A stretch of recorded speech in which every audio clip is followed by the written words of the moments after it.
The next part of the agenda, the opening remarks of the chairman. My distinguished colleagues, members of the Committee on Transportation, and all our honorable guests, a pleasant good morning. Thank you for joining us in today's meeting as we deliberate on several measures and issues concerning land transportation. The agenda for today includes consideration of the report of the Technical Working Group asked to harmonize and come up with a bill in substitution of several measures seeking the regulation of motorcycles for hire. For the first topic regarding the regulation of motorcycles for hire, I just would like to emphasize that this measure has been considered a legislative priority of the House. This is in response to the pronouncement of our President Ferdinand Marcos Jr., which was echoed by our Speaker Ferdinand Martin Romualdez, to legalize and expand the operation of motorcycle taxis. Again, I would like to stress that the lack of efficient public transportation paved the way for the proliferation of motorcycle taxis as an alternative mode of moving people. Despite the safety concerns and other operational issues, our ordinary commuters patronize motorcycle taxis over other modes of public transport. Our Filipino commuters do so not only because these motorcycle taxis are cheaper and more accessible, but also because they wish to avoid the stressful and time-consuming traffic in several urban areas. However, let me stress that coming up with this measure is not a simple task. There are a lot of things to consider, particularly on the issues of safety, security, and economic viability, considering the impact of motorcycle taxis to other modes of transportation. A similar proposal was also passed during the previous Congress, and I believe that the same was duly considered by the Technical Working Group in crafting the substitute bill that we will deliberate on today. For the second item, we'll ask the DOTR to give us a report and update on the implementation of the fuel subsidy program. The fuel subsidy program, otherwise known as the Pantawid Pasada program, started in 2019 and aimed to provide targeted relief to the public transport sector to cushion the impact of the rising fuel prices. The program was originally intended for public utility vehicles. In 2022, this was expanded to cover other affected transport stakeholders like the tricycles and delivery services. Lately, however, there were numerous complaints regarding the program, as several transport groups claimed that they were not given the subsidy for the year 2023. Based on the report submitted by the DOTR to the committee, we have the following relevant data. Out of the 3 billion appropriated under the 2023 General Appropriations Act, the LTFRB only disbursed 1.244 billion 901,669 pesos and 5 centavos, or 41.50%, representing 172,932 units of public utility vehicles. For the delivery services under the implementation of the Department of Information and Communications Technology and Department of Trade and Industry, only 6% of the total amount of 180 million has been credited. This represents 8,672 of the 150,000 beneficiaries. For the tricycles, which are under the Department of the Interior and Local Government, only 15% of the 930 million allocation has been credited. The figure represents 137,002 out of the 930,000 beneficiaries. It is already 2024, and with these figures I have mentioned, the committee demands from the government agencies concerned the reasons to justify the very low utilization rate. We also want to know the issues and the challenges that hinder the expeditious implementation of the program. We have invited the LTFRB, the DETI, DICT, DILG, and Land Bank for this matter. And for our last item, we will continue with our inquiry regarding the implementation of the LTMS, or the Land Transportation Management System, which is the subject matter of the privileged speech and House resolution filed by the Honorable Bernadette Herrera. During our last meeting on this matter, the DICT committed to intervene between the parties and make a report to the committee on the progress regarding the technical and legal issues that prevent the smooth transition of LTMS from Dermalog to LTO. We reopened this inquiry after several revelations surfaced during our meeting last February 2024. What we initially thought was a simple turnover situation appears to be a complicated controversy, as reflected in the November 7, 2023 result of the technical evaluation and inspection of the COA audit on the LTMS contract.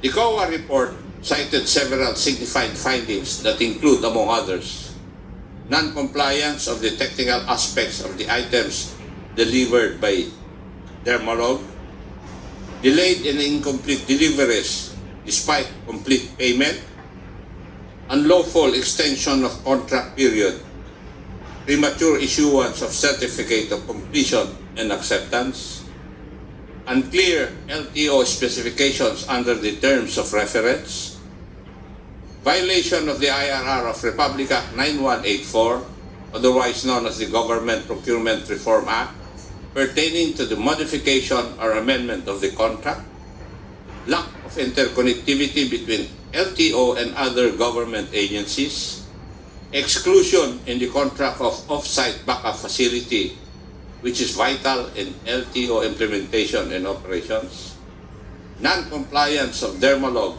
to comply with some of the contract requirements for the core systems, 2-year delay in the delivery of motor vehicle inspection report system to the public portal, failure to provide the 60-month or 5-year on-site support, and lastly, failure to deploy project management within the duration of the contract. As I've stated, these are parts of the report of COA. While we understand that this matter has been referred by the LTO to the Office of the Ombudsman for appropriate action, the committee will continue its inquiry to find the truth behind the issues in order to come up with necessary recommendations to improve the procurement system and address policy gaps when needed. So, without further ado, let us proceed with our first item, which is a consideration of the Technical Working Group report on motorcycles for hire bills.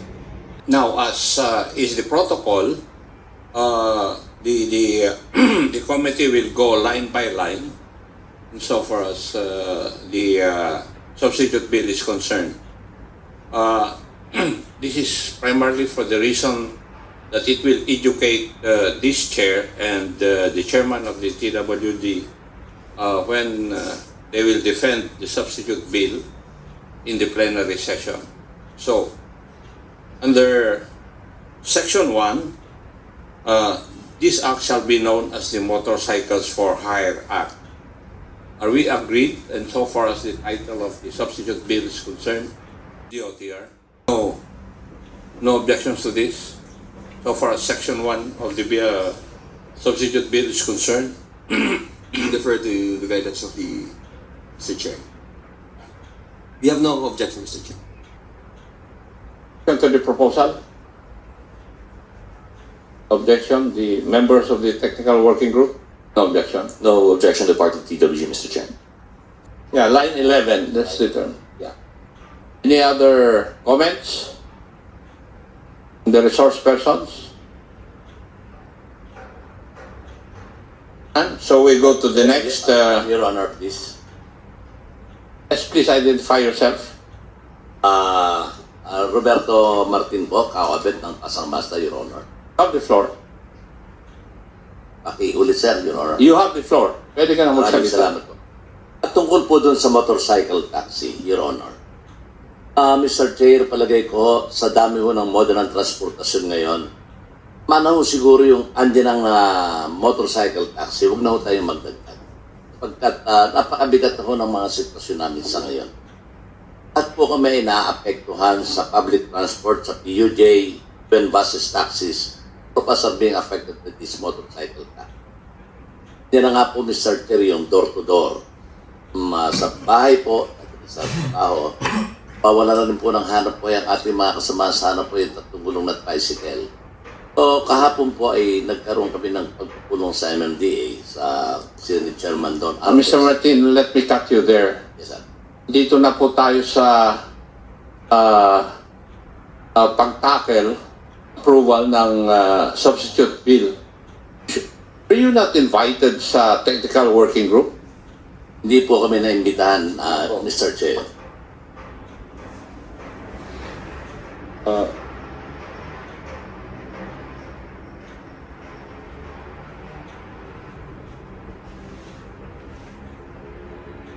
May we ask the COMSEC to verify if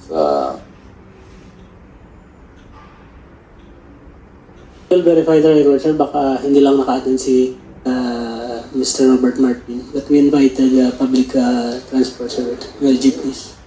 Mr. Chair, we did not receive any invitation from the technical working group regarding this bill. Kasi, Sir Martin, dapat nangyari pa yan dun sa technical working group. Kasi ang dinidiscuss na natin ngayon is line by line provision of the substitute bill. We are under Section 2, the Declaration of Policy. Sinasabi po ninyo, hindi na po kailangan ang motorcycle taxi for hire. Ito po yung inyong gist. Di po ba? Hindi na po, Mr. Chair, hindi na po dapat magdagdag. Yung existing na po, tama na po para sa amin. Ano po yung sinasabi po yung existing? Ano ang mga existing... That's only part of the pilot study for your information. Pilot study pa lang, yung tatlo, yung angkas, move it, at saka joyride. Now, we are putting it into law. Ano nangyayari? Pilot study pa lang yun. Pilot study na supposedly to last 6 months, pero na-extend na na-extend in so many years already. Sa Chair, kanya po aming sinasabi sa inyo po ngayon, dahil nga yung pilot study na yan, marami na po sila sa ngayon. Yung tatlong motorcycle taxi na yan. At sa amin pong pagkakaalam, na ipaparting po namin sa inyo, Mr. Chair, ano pa mga pending applicants tungkol po dito. Kaya po, kami po ay humihiling sa committee ito, sa inyo pong pamumuno na existing na motorcycle taxi, tama na po yun. Alam niyo po ba yung coverage ng pilot study? Iyan nga po, Mr. Chair, Hindi ang nga. problema namin. Sagutin mo yung tanong ko. Umiiwas ka kaagad eh. Hindi po. I do not have time kasi sa dami ng agenda ngayon, kaalala nga ako na hindi matatapos tong araw na ito eh. Pero yung sinasabi po ninyo, nagre-reklamo kayo, marami nang masyado. Bakit? Doon po ba sa Antipolo, sa Rizal, marami na rin ba ito? Doon po sa Sarangani, marami na rin po ba ito? Or are you speaking only of Metro Manila? Metro Manila. Yes. Okay, nandito yung inyo. Diba? Inukonsider lang ninyo yung sarili ninyong lugar. Mr. Chair, meron din po kami mga kabahaging kasapian sa mga lugar na inyong pong binaba. Yeah, I know. Pero ang problema kasi is sa premise na we do not have enough reliable public transport system. Di ba? Do you agree with that? Mr. Chair, po, pero niya po ang dahilan, nabanggit po nyo kanina, hindi po ko inaimbitahan sa technical working. Kasi sa mga probinsya, wala naman ito eh. It is only in 3 places. Metro Manila, Davao, and Cebu. So, at may cap po yung kwan. Bawat lugar. 45,000 in Metro Manila, 9,000 in Cebu, 9,000 in Davao. Yun po yung number for your information. Kaya nga, nabihan ko yung LTFRB, if ever this bill will be enacted into law, pag-aralan yung tapping system ng bawat lugar where motorcycle taxis will operate. Is the Honorable Chua is recognized? Thank you, Mr. Chair. Mr. Chair, I think the concern of Obet hindi po dapat ito tinatackle. It should be tackled in the Metro Manila development.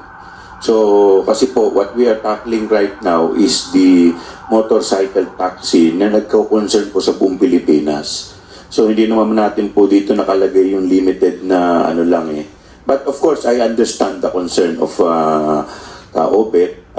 But I think na maka-abante po tayo, tingin ko hindi po ito yung proper forum. That's my take, Mr. Chair. Mr. Chair. Thank you, Honorable Chua. Nga po yung kwan ko eh. Kasi ayaw ko naman i-declare na out of order si Mr. Martin. Kasi it's already outside topic that we are discussing this morning.